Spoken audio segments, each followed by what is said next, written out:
పితా పుత్ర పరిశుద్ధాత్మ నామమున ఆమేన్.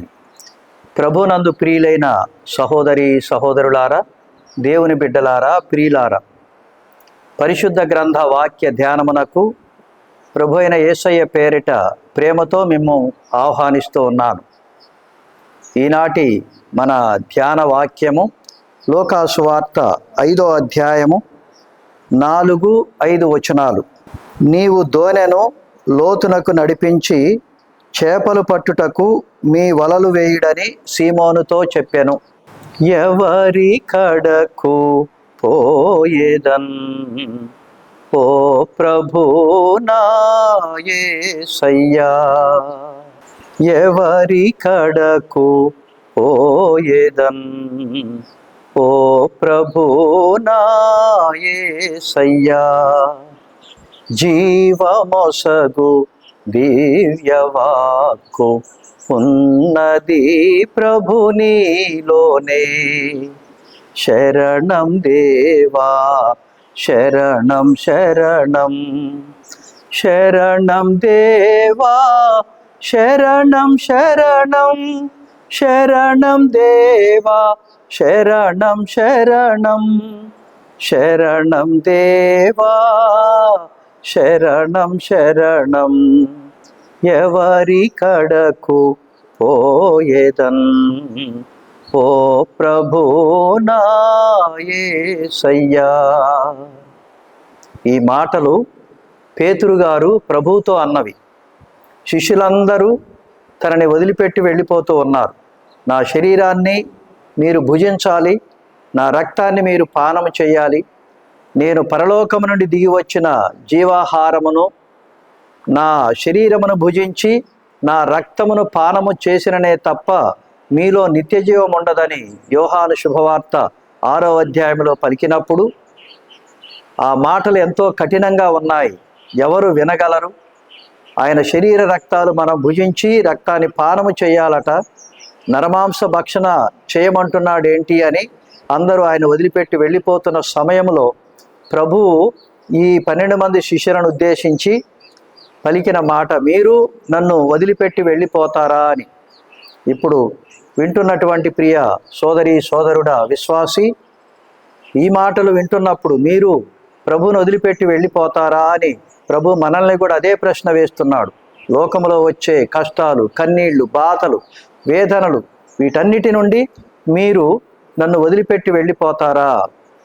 ఈ రోజుల్లో మనం సువార్త వింటూ ఉన్నాం. ప్రాస్పరస్ గాస్పల్ అంటారు. అంటే యేసు ప్రభు దగ్గరకు వస్తే అన్ని మేలులే, అన్ని సంపదలే, అంత ఆరోగ్యమే, అన్ని స్వస్థతలే జరుగుతాయని చాలామంది బోధిస్తూ ఉన్నారు. కానీ యేసు ప్రభు దగ్గరకు వస్తే బాధలతో పాటు, కష్టాలతో పాటు, కన్నీళ్లతో పాటు, అనారోగ్యాలతో పాటు ఆయన దీవెనలు కూడా మనతో ఉంటాయి.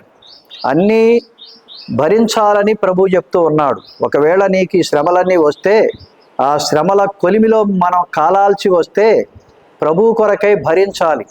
ఆయన దగ్గరకు వస్తే అంత రాత్రికి రాత్రే మనం కోటీశ్వరులం అవుతామన్న అలాంటి ఆ సువార్త మేము బోధించడం లేదు. ప్రభు దగ్గరకు వస్తే కష్టాలు ఉన్నాయి, కన్నీళ్ళు ఉన్నాయి, బాధలు ఉంటాయి. అయినప్పటికీ ఆయనను బట్టి నిందించబడతాం, హింసించబడతాం, అవమానించబడతాం, వెలివేయబడతాం. ప్రభు చెప్పాడు, నా నిమిత్తమై మిమ్మల్ని హింసించినప్పుడు, నా నిమిత్తమై మిమ్మల్ని అవమానించినప్పుడు, నా నిమిత్తమై మిమ్మల్ని కష్టాల పాలు చేసినప్పుడు మీరు సంతోషించండి, ఆనందించండి అని. మరి అలాంటి స్థితిలో పేతురు గారు అన్న మాటలు, ప్రభువా మేము ఎక్కడికి వెళ్ళాలయ్యా, నీవు నిత్యజీవపు మాటలు గలవాడివి అన్న మాటల అర్థమే ఈ పాటలోని పరమార్థం. కనుక ఈరోజు మనం లోతునకు వెళ్ళాలి. నది ఒడ్డునో సముద్ర పొడ్డునో మనం నిలబడ్డప్పుడు అలలు అలా వచ్చి తగిలి వెళ్ళిపోతూ ఉంటాయి, ఆటుపోట్లు. సముద్ర తీరాన్ని నిలబడితే అమావాస్యకి, పౌర్ణమికి మనకి ఆటుపోట్లు వస్తూ ఉంటాయి. ఆ 60 అడుగుల ఎత్తు, 10 అడుగుల ఎత్తు, 20 అడుగుల ఎత్తు అలలు అలా తాటి చెట్లా లేచి మరి పడిపోతూ ఉంటాయి. అది చూసినప్పుడు మనం భయపడతాం. మరి దూరంగా ఉన్నటువంటి ఓడలు, పడవలు అవి నిశ్చలంగా ఉంటాయి. అంటే దాని అర్థం ఒడ్డున ఉంటే నీ జీవితం అనే పడవ తైతక్కలాడుతుందట. మన జీవితం అనే పడవ తైతక్కలాడుతుంది, నిలకడగా ఉండదు. అన్నీ అలల సవడి, అలల అలజడి. ఆ అలజడిలో కొట్టుకుపోతామంటే ఈ లోకపరమైనటువంటి ఆలోచనలు, ఈ లోకపరమైనటువంటి దురాలోచనలు, ఈ లోకపరమైనటువంటి శోధనలు మనల్ని ఒక చోట నిలవనీయదు. కానీ నువ్వు వాక్యములో లోతుకి వెళుతున్నప్పుడల్లా నిశ్చలంగా ఉంటావు. వీళ్ళు ఒడ్డునే వేస్తున్నారు వలలు. అప్పుడు ప్రభు అన్నాడు, ఆ లోకా సువార్త 5వ అధ్యాయములో, ఆ దోణెలలో సీమోనుదైన ఒక దోణె ఎక్కి దరి నుండి కొంచెము త్రోయిమని అతనిని అడిగి కూర్చుండి దోణెలో నుండి జనసమూహమునకు బోధించుచుండెను. ఆ చిన్న దోణె, నా చిన్ని దోణెలో యేసయ్య ఉంటే నేను కదల్చబడను. ఈ మాట చాలాసార్లు చెప్పుకున్నాం. ఆయన ఎక్కాడు, మరి కొంచెం లోతుకి వెళ్ళండి అన్నాడు. అయితే అప్పుడు పేతురు గారు అంటూ ఉన్నాడు, ఏలినవాడా, రాత్రంతయు మేము ప్రయాసపడితిమి. హల్లెలూయా, ప్రైజ్ ద లార్డ్. మన ప్రయాస దేవునితో కూడినదై లేదు, దేవుని వాక్య ధ్యానములో కూడినదై లేదు. మానవ ప్రయత్నంగా మనం చేశాం, ఓడిపోయాం. ఓ వ్యక్తి ట్రెక్కింగ్కి వెళ్ళాడట, పెద్ద కొండల మీదకి వెళ్ళాడు. కొంత దూరం పోయిన తర్వాత కాలు జారి, చీకటి పడింది, కాలు జారి పడిపోతున్న సమయంలో ఆ పక్కనే ఉన్న చెట్టు కొమ్మ ఒకటి దొరికింది. ఏలబడ్డాడు. వేలాడుతూ ప్రభువా నన్ను కాపాడు అన్నాడు. అంతకుముందు దేవుడిని ఎప్పుడూ ఆయన స్మరించింది లేదు. ఎప్పుడో అమావాస్యకి పౌర్ణమికి పోయినట్లుగా ఏదో పండగలకి పబ్బాలకి ఆ మందిరంలో అడుగు పెట్టడమే కానీ అంతగా విశ్వసించిన వాడు కాదు. ఇప్పుడు ప్రమాదం, ప్రాణాపాయం. చెట్టు కొమ్మ బట్టి వేలాడుతూ అంటున్నాడు, ప్రభువా నన్ను కాపాడు అని. అప్పుడు మెల్లని స్వరం ఒకటి వినపడిందట, అబ్బాయి ఆ కొమ్మ వదులు నాయనా అన్నాడు. అనగానే ఇతను మాత్రం కొమ్మ వదిలితే కింద 100 అడుగుల కంటే పైన ఉంది లోయ. ఆ లోయలో పడిపోతే పగలు చూశాడు అదంతా. పడితే మాత్రం ఎముకలు కూడా దొరకవు. అలాంటి ప్రాణాపాయ స్థితిలో, ప్రభువా నా మీద కక్ష తీర్చుకుంటున్నావా?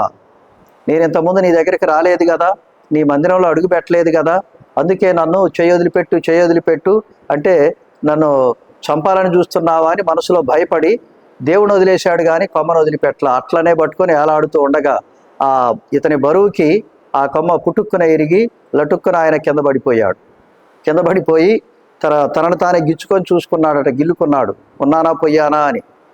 అప్పుడు సంతోషంగా ఆనందంగా అటేపు చూశాడు, బతికే ఉన్నాడు. అప్పుడు అక్కడ కూర్చొని, అక్కడ ఏముంది, తనలో తను పడ్డ స్థలం ఒక వల. అంతకుముందే ఎవరో షూటింగ్ చేసి కింద వల కట్టారు. ఆ వల ఆవుతూనే ఉండిపోయింది. ఆ కొమ్మ విరగడం, ఇతను జారి ఆ వలలో పడి సురక్షితంగా ఉండడం జరిగిపోయింది. వెంటనే మోకరించి, దేవా నీకు వందనాలు స్తోత్రాలయ్యా అన్నాడు. కనుక దేవుని ప్రతి మాటను నమ్మడమే విశ్వాసం. దేవుడు మనకు ఒకటి చెప్తాడు కానీ కొన్నిసార్లు నమ్మం. ఇతను కూడా నమ్మలేదు కానీ దేవుడు రక్షించాడు.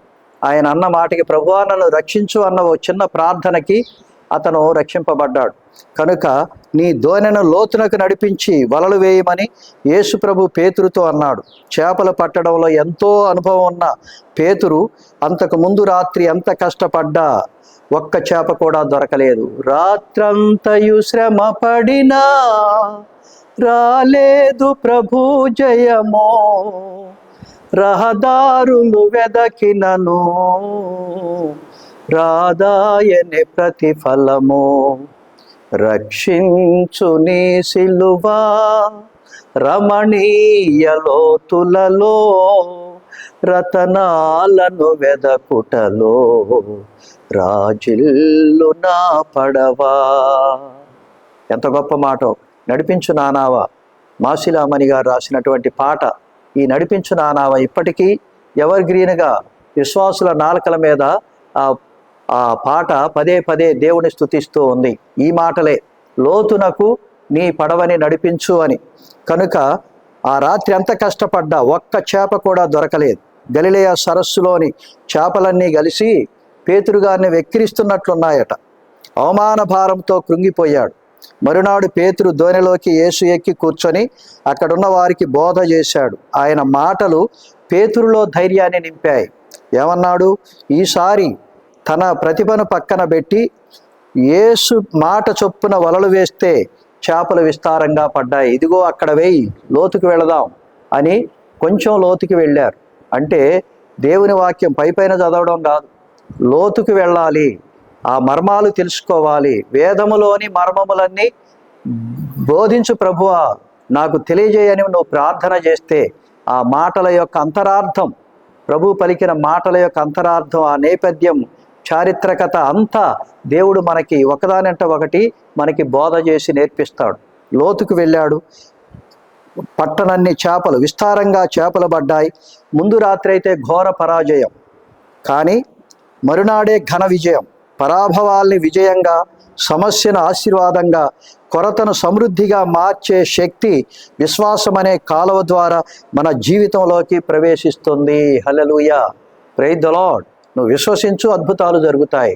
నువ్వు నమ్ముతున్నావా, విశ్వసిస్తున్నావా అని ప్రభు స్వస్థపరిచేటప్పుడు, అద్భుతాలు చేసేటప్పుడు అడిగే ముందు మాట, ప్రభువా నేను విశ్వసిస్తున్నానంటే ఇదిగో నీ విశ్వాసము నిన్ను రక్షిస్తుంది, కాపాడుతుంది, స్వస్థపరుస్తుందని ప్రభు ఇచ్చిన అభయమైనటువంటి ధైర్యం ఇచ్చేటటువంటి మాట, స్వస్థత కలిగించేటటువంటి మాట. కేవలము మరి విశ్వాసమే కాదు, నీళ్లు లేని కాలువలాగే క్రియలు లేని విశ్వాసము మృతప్రాయము. విశ్వాసము లేని క్రియలు మృతము, క్రియలు లేని విశ్వాసము మృతప్రాయం. అంటే చచ్చిన దాంతో జీవోత్సవం అంటే బతికున్నా కూడా సచ్చిన దాంతో సమానమే. క్రియలు లేని విశ్వాసం. యాకోబు పత్రిక 2వ అధ్యాయం 7వ వచనములో చెప్తున్నాడు, కంటికి కనబడని విద్యుత్ బల్బును వెలిగించి కళ్ళు మిరుమిట్లు గొలిపే కాంతినిచ్చినట్లే లోకానికి మన విశ్వాసం తాలూకు సత్క్రియలు కనిపించాలి.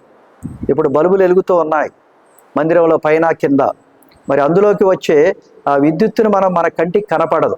విశ్వాసం కూడా అలాంటిదే, లోకాన్ని వెలిగించాలి నీ విశ్వాసం, మన విశ్వాసం. కనుక విశ్వాసము సజీవమైనది, అది పని చేయకుండా ఉండదు. కొద్దిపాటి విశ్వాసం ఉంటే పరలోకానికి చేరవచ్చు, కానీ గొప్ప విశ్వాసం పరలోకాన్ని తెచ్చి మన జీవితాల్లో, కుటుంబాల్లో నింపుతుంది. యేసుక్రీస్తు అక్కడెక్కడో దూరంగా పరలోకంలో ఉండేవాడుగా చూడడం మతం, కానీ నావాడంటూ ఆయన ఆలింగనం చేసుకోవడం నిజమైన విశ్వాసం. కనుక మనకున్న ధీమా వెనుక రహస్యం ఏంటంటే విశ్వాసమే. యేసయ్య మరి విశ్వాసము కలిగి ఉండండి అని ధైర్యపరుస్తూ ఉన్నాడు. ఆనాడు పేతురు ఎలా ప్రభు మాట మీద మరి లోతుకు వెళ్ళాడో మనం కూడా ఆ దేవుని వాక్యములో లోతుకు వెళ్ళి ఆ ప్రభు వాక్యాలను ధ్యానిద్దాం. మరి విశ్వాసపరంగా ప్రభుని విశ్వసించి అద్భుతాలు, ఘనమైన కార్యాలు మన జీవితాల్లో అనుభవిద్దాం. ఆమేన్. ప్రభు మీతో ఉందురుగాక, మీ ఆత్మతో ఉందురుగాక. సర్వశక్తుల సర్వేశ్వరుడు పిత, పుత్ర, పరిశుద్ధాత్మ మేము దీవించి ఆశీర్వదించి కాచి కాపాడుదురుగాక. Amen. Subscribe Mid Studios. God bless you all. Amen.